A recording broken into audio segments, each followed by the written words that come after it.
চলন্ত বাস 1 কিলোমিটার ট্রেনে নিয়ে গেল ট্রেন। কুমিল্লায় 12 জন নিহত। শোক জানিয়ে দুর্ঘটনা প্রতিরোধে নানা নির্দেশনা প্রধানমন্ত্রীর। একটা রেলগেট লাইনম্যান যদি সচেতন থাকতো তাহলে দুর্ঘটনা মানুষের প্রাণহানি হতো না। রেল ক্রসিং আছে, সেখানে আমরা আন্ডারপাস অথবা ওভারপাস করার একটা চিন্তা ভাবনা আছে। আরেকটা হচ্ছে যে ব্যারিয়ারগুলি রয়েছে সেগুলিকে অটোমেটিক সিস্টেম করে। সড়কে 7 জুলাই নিহত আরও 13। বান্দরবানে বাস খাদে পড়ে 30 পর্যটক আহত। এবার ঈদে হাসপাতালেও আহতদের ঢল। দুর্ঘটনা রোধে বিজ্ঞানসম্মত উপায়ে মনিটরিং এর পরামর্শ। বাচ্চা নিয়ে মনে করেন ঈদে আনন্দ করার কথা, আজকে আমি হাসপাতালের বেডে। বেপরা মোটরসাইকেল, অটোরিকশা অ্যাক্সিডেন্টের রোগীগুলো বেশি আসছে। আধুনিক বা ডিজিটাল সিস্টেম টেকনোলজি সহায়তা নিয়ে যাতে কিনা ওভার স্পিডিং করলে বা কোনো রেকলেস ড্রাইভিং করলে যাতে আমি ক্যামেরাতে সেটা ধরা পড়ে এবং ক্যামেরাতে ফাইনটা করতে পারি। ঈদ মুবারক। দেখছিলেন প্রধান শিরোনাম। রাত 11টার সময় সঙ্গে আছি আমি মনির হোসাইন। এছাড়া খেলার খবর জানাতে থাকবেন। আপনাকে ধন্যবাদ। বিশ্বের নানা প্রান্তের খেলাধুলার খবর জানিয়ে দেব আমি মাকসুম আলম খান। এবার অন্যান্য শীর্ষ সংবাদ।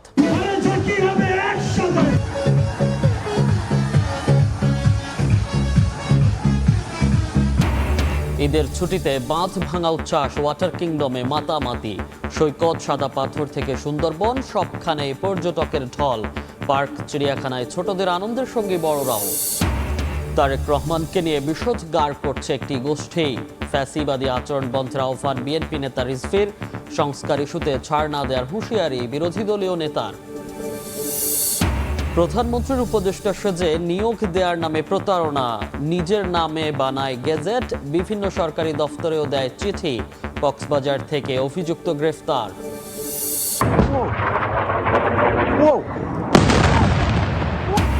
ইসরায়েলের 5 শহরে ইরানের ক্ষেপণাস্ত্র হামলা। বহু হতাহতের দাবি আইআরজিসির।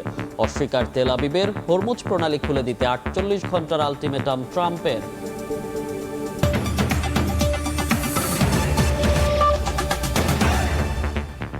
কুমিল্লায় বাসকে টেনে হিচড়ে 1 কিলোমিটার নিয়ে যায় ট্রেন। নারী, শিশু সহ প্রাণ গেছে 12 যাত্রীর। আহত হয়েছেন অন্তত 15 জন। 2 গেটম্যানকে বহিষ্কারের পাশাপাশি 3টি তদন্ত কমিটি করা হয়েছে। দুর্ঘটনায় নিহতের ঘটনায় শোক ও দুঃখ প্রকাশ করে রেল ক্রসিং আধুনিকায়ন এবং আন্ডার ও ওভারপাস নির্মাণের নির্দেশনা দিয়েছেন প্রধানমন্ত্রী তারেক রহমান। এদিকে হবিগঞ্জ, ফেনী সহ 7 জেলায় একদিনে সড়ক দুর্ঘটনায় মারা গেছেন আরও 13 জন। হাসপাতাল জুড়ে প্রিয়জন হারানোর আর্তনাদ। কুমিল্লায় বাস দুর্ঘটনায় বিভিন্ন পরিবার হারিয়েছেন 12 জনকে। চাঁপাইনবাবগঞ্জ থেকে যাত্রী নিয়ে নোয়াখালী যাচ্ছিল মামুন স্পেশাল পরিবহনের বাস। শনিবার মধ্যরাতে কুমিল্লার পদুয়ার বাজার রেল ক্রসিংয়ে পার হওয়ার সময় চট্টগ্রাম থেকে ঢাকামুখী মেইল ট্রেন বাসটিকে ধাক্কা দেয়। এতে নিহত হন 12 জন। আহত 15 জনকে ভর্তি করা হয়েছে হাসপাতালে। স্থানীয়দের অভিযোগ, গেটম্যান না থাকায় এই দুর্ঘটনা। একটা রেলগেট লাইনম্যানের অসচেতনতার কারণে এই দুর্ঘটনা ঘটেছে। 7.5 ঘন্টা বন্ধ থাকার পর ঢাকার সঙ্গে চট্টগ্রামের রেল যোগাযোগ স্বাভাবিক হয়। ঘটনাস্থল পরিদর্শন করে জড়িতদের বিরুদ্ধে ব্যবস্থা নেওয়ার আশ্বাস দেন রেল প্রতিমন্ত্রী। প্রত্যেকটা লাশের জন্য 25,000 টাকা করে বরাদ্দ দেওয়া হয়েছে আপাতত লাশগুলিকে ট্রান্সফার করার জন্য। 2 জন গার্ডের অবহেলার কারণে এই ঘটনাটি ঘটেছে। তাদেরকে বরখাস্ত করা হয়েছে এবং তাদেরকে শাস্তির আওতায় আনা হচ্ছে।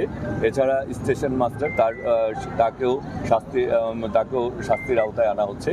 এদিকে রেল দুর্ঘটনা সহ দেশের বিভিন্ন স্থানে হতাহতদের প্রতি শোক জানিয়েছেন প্রধানমন্ত্রী তারেক রহমান। দুর্ঘটনা কমাতে একগুচ্ছ নির্দেশনা দিয়েছেন সরকার প্রধান। তিনি বলেছেন, কুমিল্লায় রেল দুর্ঘটনার যথাযথ তদন্ত হবে, জড়িতদের দৃষ্টান্তমূলক সাজা নিশ্চিত করা হবে, সড়ক দুর্ঘটনায় আহতদের যথাযথ চিকিৎসা নিশ্চিত করতে হবে, রেল ক্রসিং ব্যবস্থাপনা, সেতুর নিরাপত্তা এবং সামগ্রিক পরিবহন ব্যবস্থা নিরাপদ করার নির্দেশনা দিয়েছেন তারেক রহমান।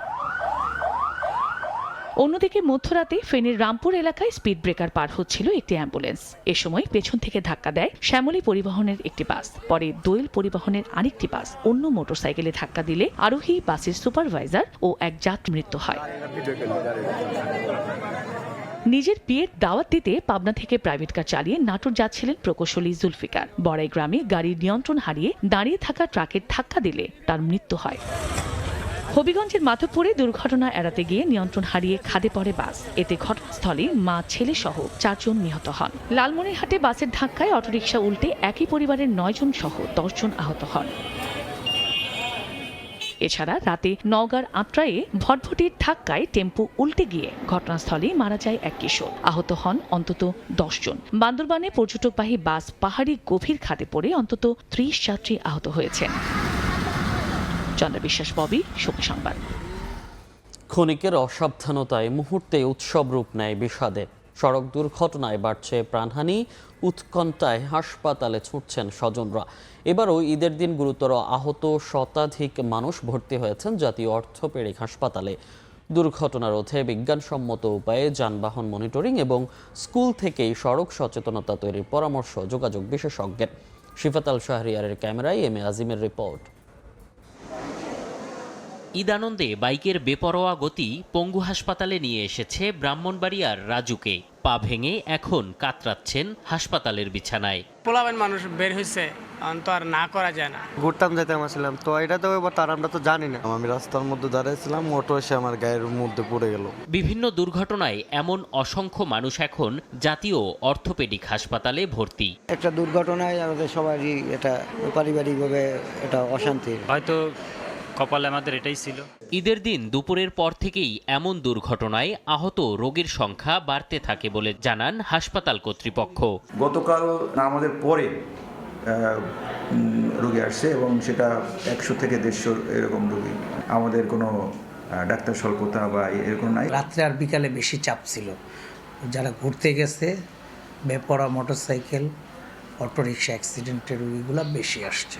গত 3 বছরের পরিসংখ্যান বলছে উৎসব আনন্দের দিনগুলোতে বাড়ে দুর্ঘটনা। প্রতি বছর ঈদ উল ফিতরেই 300 থেকে প্রায় 400 দুর্ঘটনা ঘটে। মনিটরিংটা প্রয়োজন রয়েছে আধুনিক বা ডিজিটাল সিস্টেম টেকনোলজির সহায়তা নিয়ে, যাতে কিনা ওভার স্পিডিং করলে বা কোনো রেকলেস ড্রাইভিং করলে যাতে আমি ক্যামেরাতে সেটা ধরা পড়ে এবং ক্যামেরাতে ফাইনটা করতে পারি। এবছর রোববার দুপুর পর্যন্ত জাতীয় অর্থোপেডিক হাসপাতালে দুর্ঘটনায় আহত হয়ে চিকিৎসা নিতে এসেছেন 255 জন। এর মধ্যে 104 জনকে ভর্তি নেওয়া হয়েছে হাসপাতালটিতে, যারা অনেকেই সুস্থ হয়ে ফিরলেও হয়তো বাঁচতে হবে অঙ্গহীন হয়ে। এম এ আজিম, সময় সংবাদ, ঢাকা। বিনোদন কেন্দ্রে বাঁধ ভাঙা উচ্ছ্বাস, ঈদ আনন্দে মাতোয়ারা সবাই। দর্শনার্থীর ঢল নেমেছে রাজধানীর বিনোদন কেন্দ্রগুলোতে। নগর জীবনের কোলাহল থেকে মুক্তি পেতে ছুটে যাচ্ছেন পার্ক, চিড়িয়াখানায়। ছোটদের আনন্দের সঙ্গেই বড়রাও। প্রেক্ষাগৃহেও উৎসবের আমেজ, সিনেমা প্রেমীর ভিড়।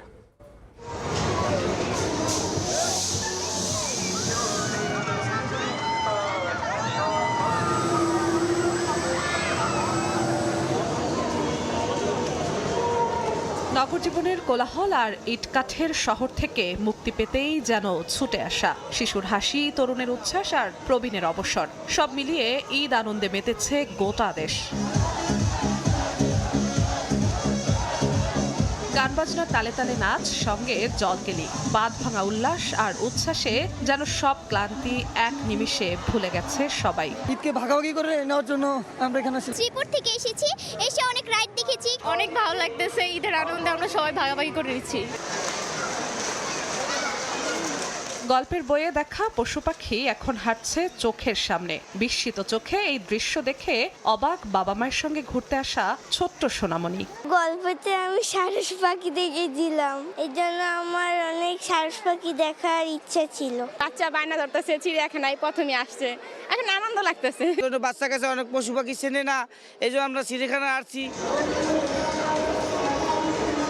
নাগরদোলা, মিনি ট্রেন, ঘোড়ার গাড়ি, বাদ যাচ্ছে না বাম্পার কার, বাউন্সি ক্যাসেল, সবকিছুই যেন এখন শিশুদের দখলে। হাসি, খেলা আর উচ্ছ্বাসে মুখর পুরো মেলা প্রাঙ্গণ। আমরা শিশু মেলায় এসে খুব ভালো লাগছে। ঘোড়া রাইডে চলেছি, তারপর ট্রেনে চলেছি। আমি আমার বাবার সাথে এখানে এসেছি। শিশু মেলায় এসে আমার অনেক ভালো লাগছে। যদি আরো বিনোদন কেন্দ্র হয় ঢাকার ভিতরে, তা আমাদের জন্য সুবিধা হবে, বাচ্চাদের জন্য সুবিধা হবে। এদিকে রাজধানীর সিনেপ্লেক্সগুলোতেও ঈদের আমেজ। সিনেমা প্রেমীদের কারো পছন্দের তালিকায় রোমান্টিক মুভি, আবার কারো পছন্দ অ্যাকশন ধর্মী। আমরা বছরে একটা ছবি দেখি শুধু সিনেমা হলে এসে। আমার কাছে প্রত্যাশা খুব ভালো লাগছে। এখন যতটা হাইপ নিয়ে মুভিটা দেখতেছি, এটা আমাদের বাংলা সিনেমা অবশ্যই একটা বিগ অ্যাচিভমেন্ট। পছন্দের ভিন্নতা থাকলেও যান যান্ত্রিক শহরে ব্যস্ত জীবনের ফাঁকে এমন ঈদ উদযাপনের সুযোগ হাতছাড়া করতে চান না কেউ। জিনাতারা যশোয়া, সময় সংবাদ, ঢাকা। প্রধানমন্ত্রী তারেক রহমানকে নিয়ে বিষোদগার করছে একটি গোষ্ঠী, এমন ফ্যাসিবাদী আচরণ বন্ধের আহ্বান জানিয়েছেন বিএনপির সিনিয়র যুগ্ম মহাসচিব রুহুল কবির রিজভী। নয়াপল্টনে ব্রিফিংয়ে স্বাধীনতা দিবসের কর্মসূচি ঘোষণা করেন তিনি। অঙ্গীকার পূরণে জনাব তারেক রহমান নিরন্তরভাবে কাজ করে গেছেন। এখনো প্রতিনিয়ত তার বিরুদ্ধে বিষোদগার করা হচ্ছে, কুৎসা রটানো করা। এটা তো হচ্ছে শেখ হাসিনার কাজ। যারা আজকে বর্তমান সরকারের নানাভাবে মিথ্যাচার করার চেষ্টা করছেন, তাদের উপরেই কিন্তু ফ্যাসিবাদের তকমা জুড়ে যাবে। এবার বাণিজ্যের সংবাদ।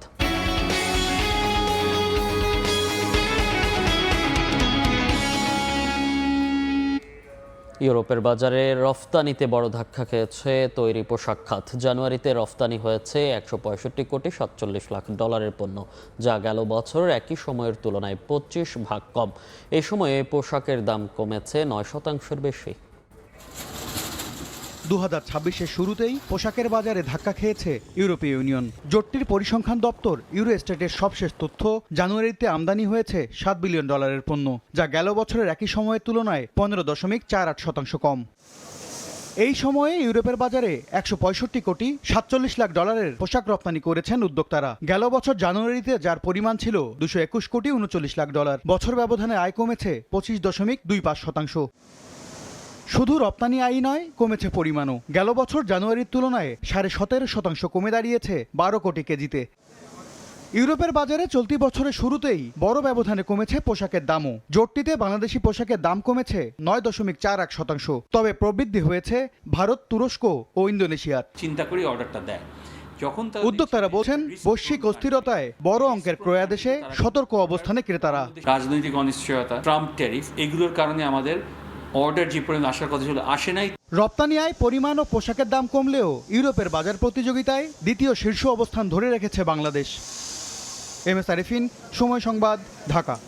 নিজেকে দাবি করতেন প্রধানমন্ত্রীর উপদেষ্টা, প্রভাব খাটাতেন ক্ষমতার। সুপারিশ, নিয়োগ আর প্রশাসনিক সুবিধা পাইয়ে দেওয়ার নামে বিভিন্ন ব্যক্তি ও প্রতিষ্ঠানে পাঠাতেন খুদে বার্তা, এমনকি নিজের নামে বানিয়েছিলেন গেজেটও। এমন প্রতারণার অভিযোগে আরিফ মহিউদ্দিন নামে একজনকে কক্সবাজার থেকে গ্রেফতার করেছে গোয়েন্দা পুলিশ। সরকার গঠনের মাত্র মাস পেরিয়েছে, কিন্তু এরই মধ্যে নীতি নির্ধারক সেজে শুরু হয়েছে প্রতারণা। নিজের ছবি এডিট করে প্রধানমন্ত্রীর পাশে বসিয়ে অনলাইন যোগাযোগের বিভিন্ন অ্যাপসে পাঠানো হতো। ছিল ভুয়া ভিজিটিং কার্ডও। নিজেকে দাবি করতেন প্রধানমন্ত্রীর উপদেষ্টা, এমনকি নিজের নামে ছাপিয়েছিলেন গেজেটও। এত সবের কারণ একটাই, বিভিন্ন মহলে ক্ষমতার প্রভাবে প্রতারণার ফাঁদ। সুপারিশ, নিয়োগ, এমনকি প্রশাসনিক সুবিধা পাইয়ে দেওয়ার নামে বিভিন্ন ব্যক্তি ও প্রতিষ্ঠানে পাঠাতেন বার্তা। এখানেই শেষ নয়, মন্ত্রীদের নাম ব্যবহার করেও চাঁদা নেয়ার অভিযোগ আছে তার বিরুদ্ধে। শনিবার রাতে কক্সবাজারের চকরিয়ায় গোয়েন্দা পুলিশের জালে আটকা পড়েন আরিফ মহিউদ্দিন। রোববার সংবাদ সম্মেলনে ডিএমপি জানায়, তিনি মূলত প্রতারক।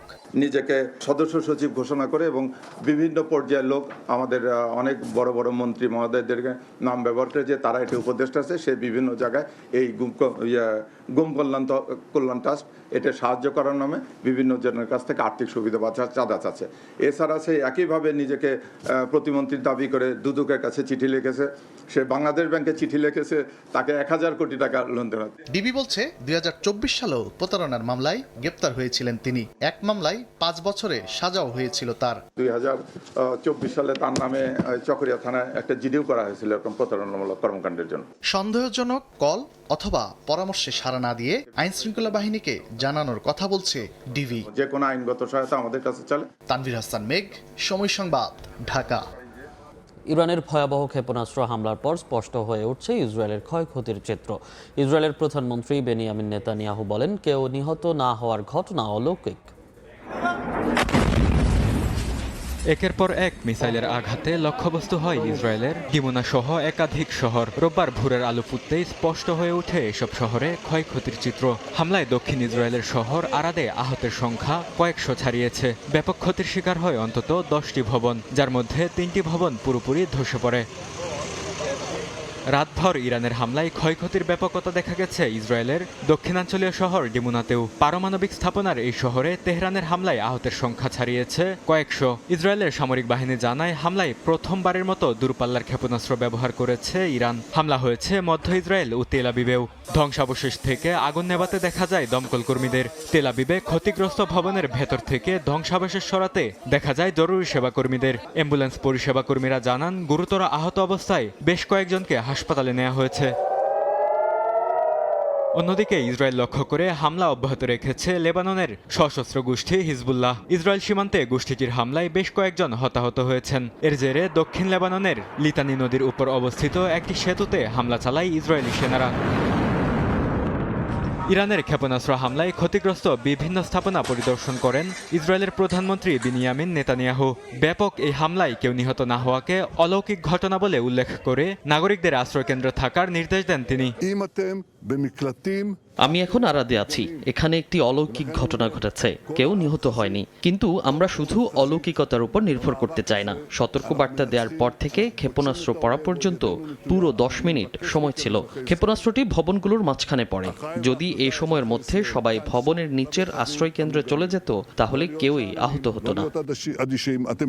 ইরানের বিরুদ্ধে যুদ্ধে যোগ দিতে বিশ্ব নেতাদের আহ্বান জানান নেতানিয়াহু। কিছু দেশ এরই মধ্যে সেই পথে অগ্রসর হচ্ছে বলেও দাবি করেন তিনি। এর আগে হরমুজ প্রণালী খুলে দিতে ইরানকে 48 ঘন্টার আলটিমেটাম দেন মার্কিন প্রেসিডেন্ট ডোনাল্ড ট্রাম্প। বরকতুল্লাহ, সময় সংবাদ। এতক্ষণ দেখছিলেন দেশ বিদেশের খবর। এবার খেলার সময় নিয়ে যুক্ত হবেন মনির হোসেন। আপনাকে আবারও ধন্যবাদ জানাচ্ছি।